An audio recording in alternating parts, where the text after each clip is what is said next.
Hi, my friend, it's Pat Sloan here. We are going to celebrate handwork. Yes, handwork.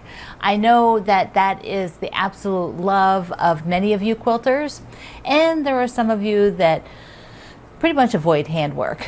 Either way, it's always fun to talk about it, to look at it, because I know that even if you don't do a lot of handwork, you appreciate the beauty in it. And I want to show you a bit about mine. First, I started out as a kid doing crafts by hand. Needlework, I did a lot of tapestry, did hooked rugs, with the little latch hook thing, not the wool kind. But I have this that I've saved all of these years. My little sewing basket that probably I got in maybe 6th grade. We were living in Germany. I know that there was a department store down the street, and in the basement they had a craft section where you could go down and get little kits, and I did a lot of tapestry things. So inside here, which I'm just thrilled that after all these years I still have this, I have the little cutter that would do the wool for, or the yarn to do the latch hooking. See? This stuff, it's like, it's just, look, there's like wool, like yarn, like stuck on there. There's even an extra blade in there. I'm sure that that is not something a child should have been playing with, but it looks like a razor blade box. But this I had in here, and then plus all kinds of yarn, or floss and sort of pearl cotton kind of things. And this is all, there's my hook, my latch hook. Ta-da! So this little basket is my time capsule. I just kind of keep it, there's a, so granny squares, whoops, there we go. Love knit. No dye lot, how interesting. That's oh, and I also think, like, at the bottom here, there's some needles. So today, I hope you celebrate any kind of handwork. If you used to do it, you don't do it anymore, that's great. Tell me about it. Here, like, there's plastic canvas, a paisley. And then here is my needle book. It is a pair, it's pocket off a pair of corduroys. So apparently I've always had needle books. I guess I was practicing French knots on there. I have not looked in this in a long time. It's been a while. There's my other paisley to do up. Raggedy Ann and Andy. I guess I was going to maybe make one of those or buy them or something. I don't know. and a pair of scissors. Oh, these are really crappy. Old pair of scissors. Okay, I had to show you that. So the other handwork I want to show you is something sort of on the other end of the spectrum of my work. Something that I feel is one of my primo pieces. Something that my hand applique was at the top of its form. It's when I was doing a lot of hand applique. I did my quilt Times Remembered. So here we go. This is my take on a Baltimore album quilt. I put the words on it, which I love, love, love, love. And I drafted and drew all of these images based on Baltimore album quilts that I loved. And I looked at parts of them and said, what kinds of things happened in a Baltimore album quilt? How did it flow? How did they flow the blocks across the quilt? What kind of images were popular? And so I also have wool in here, so there's some wool applique, and I have some close-up pictures. So I'll pop a few of the close-up pictures up. Top row, the middle one is the birds here, which has some wool eggs in it. There's bees on the crossed sort of branches block, and then on the middle right, where the butterflies are, there's a little sleeping kitty done in wool.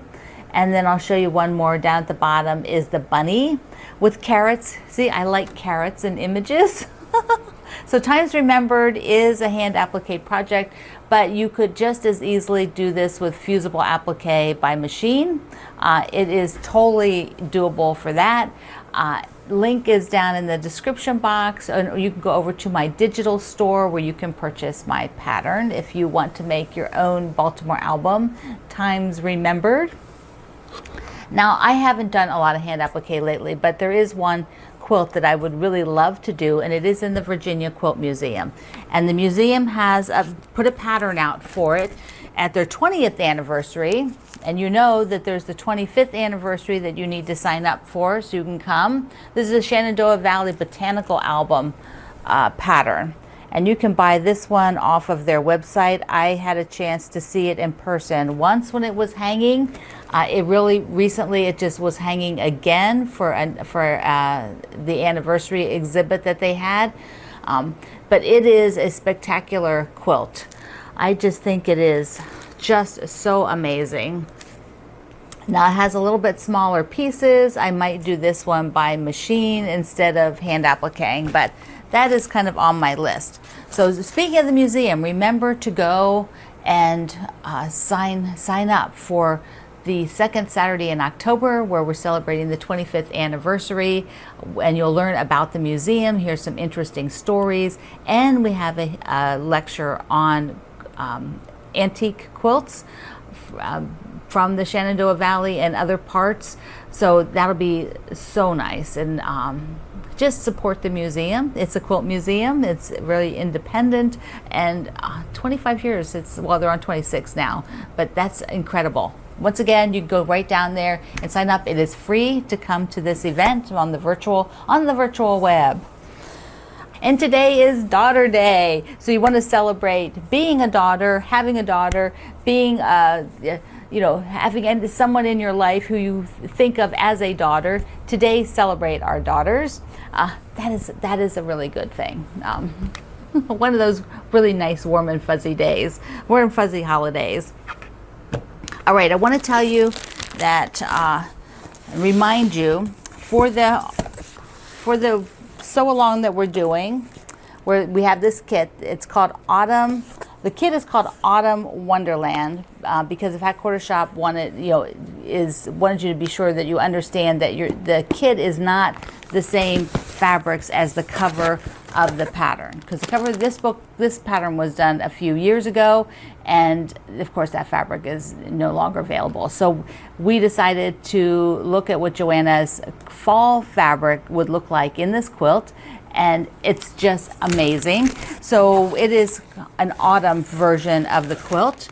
So you will be having fabrics like this, the peaches and greens and grays. Look at that, so nice. This is going to be such a great sew along, and so easy. If you do the kit, you just pick up the bag and it's all right there with a sheet on the back that tells you exactly where all the fabric placement goes. No guessing. So I am going to, though, call this Woodland Wonderland. Whenever I reference it by the pattern name, not the kit name, because sometimes they name the kit a little bit differently, and so nobody is confused. This is the pattern. All right, just want to be sure we're all on the same page.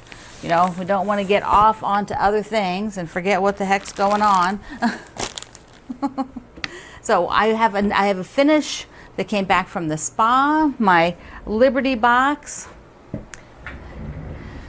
Okay, ta-da-da. Let me step back here.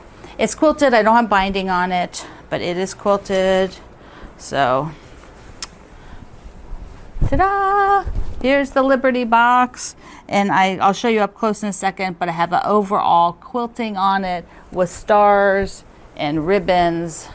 So there we go. This was done at the spa by Cindy and Dennis. Doesn't look great? Yes, I'm happy with it. Okay, so it has to stay in line for binding, because right now I am working on the book quilts, and so they have priority for binding, because as they come back from the spa, I have to get them the binding on them. I have one right now to do. And also I thought I'd show you, like, if anybody noticed on the floor under there, those bags, when I finish a quilt for the book, I take all the fabrics that I used and the printouts I have, anything I have, and I put it in a Ziploc and put it in there, so that if I have to reference it again, prior to when the book goes to printing. You know, that happens. Sometimes there might be a question on something, or do I have an extra piece of fabric so that they can do a napkin to go along, or make a little pillow for the room. And so I keep it all together, and so I have to hold on to that, you know, just in case it's needed, because I have done almost 40 books, and that does happen. And it's always been super useful to go like, yes, I do have another piece of that fabric so that we can do something to coordinate. So that's what's getting loaded into those bags under there as I'm working through things, because it has to happen. Okay, so I was cutting off all of the, I'll show you, I sent like way extra on the edges this time for that one. So I have all of these, came back to cut off the, that's the backing of the Liberty. And then there was a skinny strip, so I've got another skinny strip now to put into these crumb blocks, and then I got a salvage edge to put in my box. So that was sort of all the extra stuff that came off of that quilt. It's like, that was nice. Yeah. All right. I think today's Celebrating Handwork is a wonderful thing to do. If you have your little childhood basket of needlework, I'd love to see it. If you have any kind of handwork quilt, whether it's hand appliqued, whether you put cross stitch into a quilt, whether you did hand quilting, I would love to see those. If you come over to my community, Quilt Along with Pat Sloan, and share, that will be awesome for celebrating our handmade work today. Hand quilting, hand applique. So I love you. Mwah. See you online.